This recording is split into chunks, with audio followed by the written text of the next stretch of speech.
Senhor presidente, senhores deputados. Já, presidente?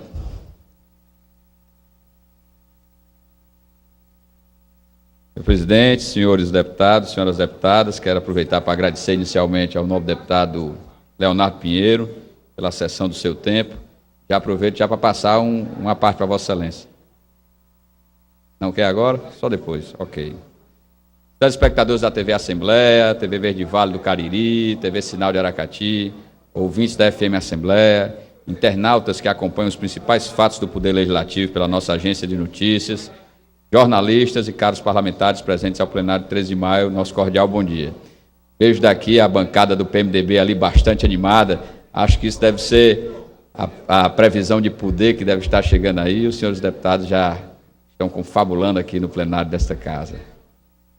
Subo a esta tribuna para registrar nossa missão de observação eleitoral internacional no Peru.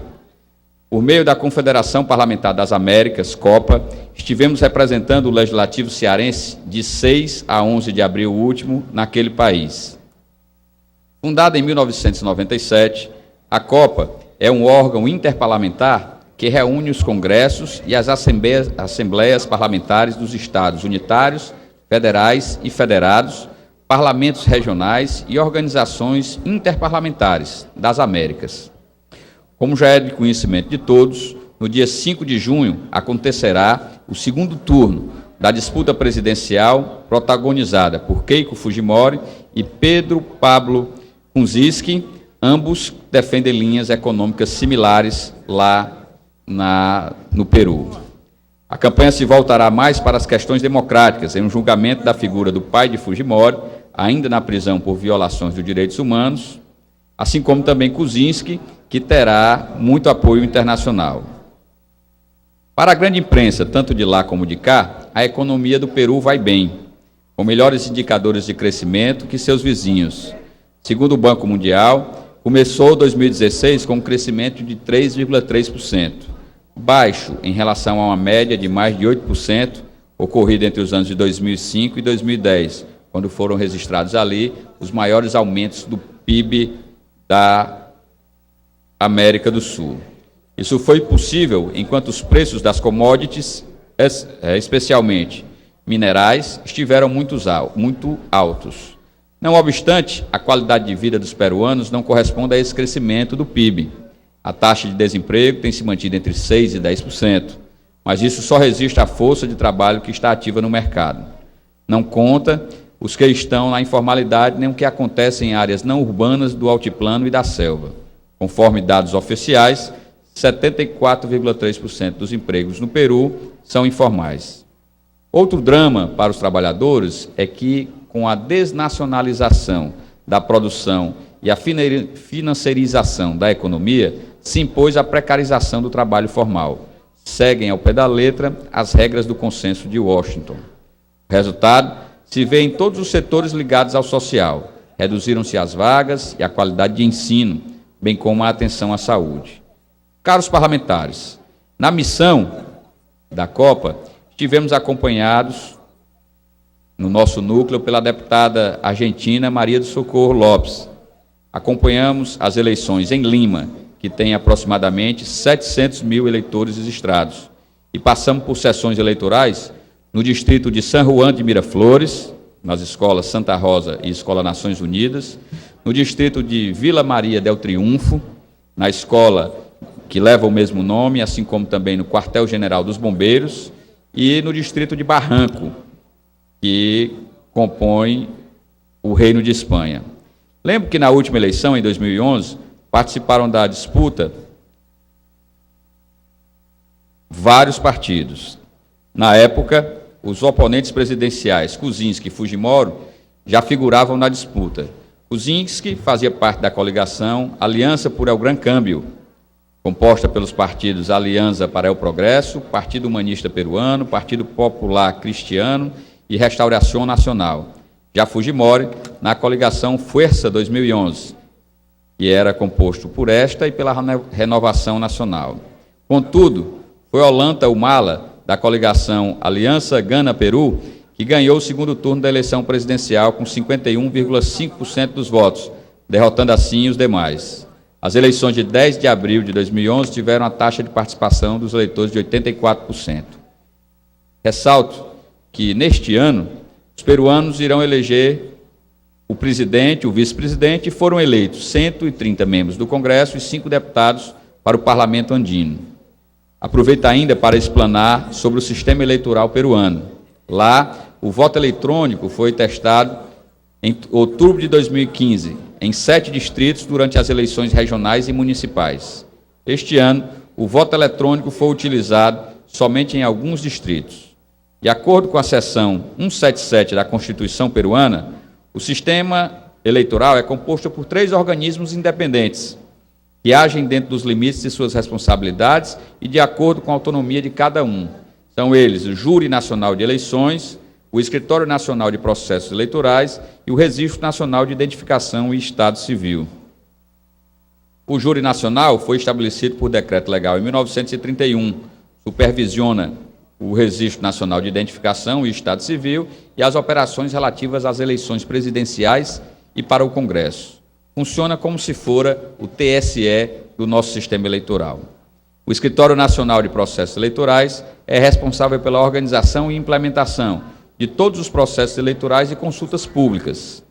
Já o Registro Nacional de Identificação e Estado Civil age na manutenção do registro de todos os cidadãos peruanos de identificação, usando o sistema informatizado, onde os dados são recolhidos e um código de identificação individual é atribuído a cada cidadão. Como já disse no início do discurso, meu caro deputado Robério, sem os 50% dos votos para vencer a eleição deste ano, a candidata Keiko Fujimori seguiu para o segundo turno no próximo dia 5 de junho. Tal momento reflete, assim, a polarização da política peruana na atualidade. Keiko, do partido Força Popular, obteve 39,43%, seguido de Kuczynski, do Peruanos pela Mudança, com 24,2%. A candidata esquerdista Verônica Mendonça ficou em terceiro lugar com 16,71% dos votos. Deputado, quando possível, uma parte, por gentileza. Logo Renato em seguida, Rosendo. Deputado Renato Rosendo. Embora com fragilidades em seu sistema eleitoral, constatamos ainda que os eleitores tiveram expressiva participação na eleição deste ano, com 84,84% de participação, não havendo assim queda no número de eleitores que foram às urnas nessas eleições presidenciais. Fiz esse preâmbulo inicial, deputado Renato Rosendo, para poder dizer de alguma das situações que presenciei ali. Fomos convocados pela Copa para 5 deputados estaduais brasileiros e 3 advogados eleitorais, para que participássemos dessa eleição como observadores, já que se presumia que poderia haver ali algum problema relativamente à fraude em eleições. Para que os senhores e senhoras tenham uma ideia, a candidata Keiko Fujimori, na eleição de 2011, teve 49,8% no primeiro turno, mas no segundo turno foi derrotada pelo Ollanta Humala, que teve 51,5%. Tivemos, nesses locais, como falei, San Juan de Miraflores e Vila Maria del Triunfo, cidades que fazem parte da capital do Peru, que é Lima, mas que têm uma extrema pobreza. Assistimos que há uma organização relativamente à identificação dos locais de votação, aonde os eleitores têm o seu acesso. Entretanto, vimos que há uma precarização no que diz respeito à instalação voluntária por parte das mesas, tanto receptoras como apuradoras, que estão logo da conclusão do processo eleitoral se transformam em mesas apuradoras, e os horários ali não são obedecidos. Quando diz que as eleições devem começar às 8 horas, começou às 8h30 e em muitos locais de votação se estenderam até quase perto da metade do dia, quase perto do meio-dia, fazendo com isso, a meu juízo, que houvesse, de certa forma, uma precarização do processo eleitoral ali colocado. Assistimos também aqui os personeiros, que são os fiscais eleitorais, têm uma atividade, uma ação muito diminuta em relação aos que, aqui no Brasil, por exemplo, os fiscais partidários têm, em relação tanto à mesa receptora como mesa apuradora de votos. Assistimos também que não há transporte eleitoral gratuito de eleitores, como há no Brasil, para veículos cadastrados pela Justiça Eleitoral, e também que nos recintos de votação, embora protegidos pela Força Nacional, que é o Exército daquele país, ou pela polícia, que instalavam-se dentro dos próprios locais de votação, e em muitos locais onde sessões eleitorais existiam, também havia a presença de forças armadas ou de policiais militares, assistimos ali também de que não há qualquer tipo de conotação política partidária, como boca de urna ou coisas assemelhadas, como muitas vezes, embora contra a lei eleitoral brasileira, mas que existem aqui no Brasil. Encontramos também, deputado Renato Rosendo, a discussão, e ficou-se agora entre direita de Keiko Fujimori e centro-direita de Pedro Paulo Kuczynski.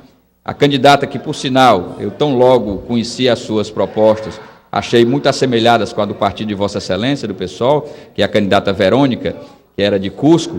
Ela demonstrou que, verdadeiramente, que vestia a posição de candidata esquerdista, contrária, portanto, àquilo que está preconizado hoje como a política eleitoral do Peru. Ela se colocou como uma grande opção, entretanto, não conseguiu atingir aos votos necessários para chegar ao segundo turno, o que poderia, para o país, ser uma verdadeira polarização de dois sistemas, o atual liberalismo econômico, que é vivenciado, com a possibilidade de um neossocialismo, que era o que Verônica defendia. Também registro, senhores deputados e senhoras deputadas, que o público jovem era predominantemente aqueles que estavam nas mesas receptoras e apuradoras, o que fazia que muitas vezes o compromisso que deveria ser assumido para com a responsabilidade de apurar devidamente ali o processo eleitoral, que muitas vezes não havia um preparo tão adequado por parte daqueles que estavam a dirigir as mesas receptoras de votos. Entretanto, reunidos todos nós, e tínhamos na Copa parlamentares brasileiros, parlamentares argentinos, parlamentares colombianos, parlamentares bolivianos, panamenhos, também do Haiti, dentre outros, chegamos à conclusão de que as ações que vimos ali não eram provocadoras de uma fraude verdadeiramente ao processo eleitoral. Como eu disse, precarização existe, diferenciação com relação aos variados países que estávamos ali existe também, mas não com consequências tão graves como fora a que ocorrera no processo eleitoral, que esse sim foi a motivação da missão da Copa ir até lá, já que tínhamos um candidato que era o segundo colocado nas pesquisas e que teve a cassação de sua candidatura por abuso do poder econômico. E, em muitos casos, ocorreu que o abuso do poder econômico foi porque utilizara-se dos seus recursos próprios. Se tivesse utilizado do recurso do partido, não teria sido assim como foi para outros parlamentares. Então, antes de concluir, quero passar a palavra ao nobre deputado Renato Rosendo, já que esse foi os aspectos que levamos em conta nessa visita da missão da Copa como observadores internacionais da eleição geral do Peru. Deputado Sérgio Aguiar, eu queria agradecer a possibilidade de dialogar com Vossa Excelência e elogiar a iniciativa desse grupo de parlamentares para realizarem na qualidade de observadores, essa missão no Peru. Eu me preocupo muito com o atual estágio da América Latina e nos impacta diretamente, tendo em vista que a economia brasileira ela é muito vinculada e o Brasil é uma potência regional. Para onde, inclusive, o Brasil for, obviamente, há uma atenção muito grande, inclusive, dos países limítrofes aqui, bem, não só os limítrofes, mas de toda a América Latina. Eu queria fazer dois comentários. Um primeiro comentário é ainda dos nossos sistemas eleitorais na região, que são bastante frágeis. E daí a necessidade, inclusive, de viagens de observadores eleitorais. Portanto, eu queria mais uma vez elogiar, acho que isso é de fundamental importância. Inclusive, eu tenho estado em diálogo com organizações internacionais, cujo mistério é exatamente esse, de fortalecimento de transparência nos sistemas eleitorais hoje no mundo. Uma organização sueca, por exemplo, ela se dedica exclusivamente a isso, aos procedimentos necessários para o fortalecimento de sistemas eleitorais. Nós sabemos que, ainda na nossa frágil democracia, a maioria dos países da América do Sul passou por ditaduras. E deixaram as ditaduras no final dos anos 70 até o final dos anos 80, alguns chegando até os anos 90, como foi o caso do Chile. Portanto, a necessidade de termos cuidado, e aí, mais uma vez, a importância do Brasil. E o segundo, me preocupa o avanço conservador. Ele acontece na Venezuela, no Peru, na Argentina, no Brasil, no Chile, muito em razão da alteração da economia internacional. Esses países que tiveram fases de crescimento, sobretudo a partir do ano 2000, e 10 a 12 anos, né, em diante, encontram-se agora, uma grande parte deles, né, oprimidos para a alteração das suas agendas econômicas. Inclusive, isso tem gerado apelos, seduções ao populismo de direita conservador, como é no caso da Keiko Fujimori. Eu acho que o pronunciamento de Vossa Excelência nos é um alerta para que isto também não aconteça aqui. Eu teria outras considerações, mas tendo em vista o tempo que se esvai, eu devolvo a palavra à Vossa Excelência. Agradeço, deputado Renato Rosendo, e mostro que esse país tem aproximadamente 22.757.000 eleitores. E só no distrito de Lima, que é a capital do país, eles são aproximadamente 7 milhões. Portanto, nós vimos, ao longo de todo o país peruano, a caracterização de uma polarização entre a esquerda e a direita, muito embora os votos dos conservadores fizessem também com que o centro-direita do PPK pudesse chegar a essa disputa do segundo turno.